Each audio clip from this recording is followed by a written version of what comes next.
Pourquoi les gouvernements ont peur du Bitcoin et pourquoi c'est une opportunité pour toi. Bienvenue sur Smart Nomad, aujourd'hui on va voir pourquoi les gouvernements ont peur du Bitcoin et croyez-moi ce n'est pas seulement une question de volatilité. Je fais en ce moment une série complète de vidéos pour apprendre à investir intelligemment dans la crypto. Donc si tu veux comprendre vraiment ce monde, abonne-toi maintenant et active la cloche. Allez, on attaque tout de suite avec la première partie, la menace pour le monopole monétaire. Depuis des siècles, les États ont toujours eu le contrôle de la monnaie. Avant, c'était les rois qui frappaient les pièces d'or à leur effigie. Aujourd'hui, ce sont les banques centrales qui créent de la monnaie via l'euro, le dollar ou le yen. Mais avec le Bitcoin, pour la première fois, on a une monnaie qui échappe totalement au contrôle d'un gouvernement ou d'une banque centrale. Personne ne peut en créer plus que prévu, il n'y a pas de planche à billets comme avec l'euro ou le dollar. Et ça, pour les États, c'est un danger immense parce que ça réduit leur pouvoir d'imprimer de l'argent pour financer leurs dettes ou leurs guerres.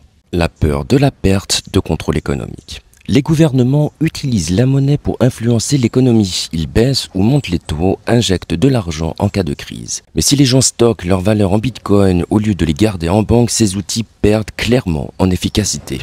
Exemple en Argentine où l'inflation est énorme, de plus en plus de gens préfèrent économiser en crypto plutôt qu'en pesos. Résultat, le gouvernement perd peu à peu sa mainmise sur l'épargne des citoyens. La fiscalité et la transparence. Soyons clairs, les États vivent des impôts. Or, avec le Bitcoin, il devient beaucoup plus difficile de suivre l'argent et donc de le taxer. D'ailleurs, en Allemagne, les profits après un an ne sont même pas imposables.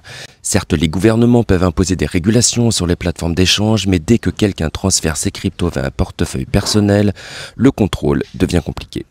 Pour les États, c'est une menace directe sur leurs recettes fiscales. Il y a aussi une dimension géopolitique. Le dollar, par exemple, n'est pas seulement une monnaie, c'est une arme. Les États-Unis contrôlent une grande partie du système bancaire mondial grâce au dollar, ce qui leur permet d'imposer des sanctions économiques. Si demain, une grande partie du commerce international passe par le Bitcoin ou d'autres cryptos, cette domination du dollar pourrait s'effondrer. Et ça, évidemment, les gouvernements occidentaux le redoutent. J'espère que ce genre de contenu t'a plu. Si oui, n'hésite pas à t'abonner à Smart Nomad. Ici, on parle d'investissement pour devenir libre financièrement et voyager à travers le monde.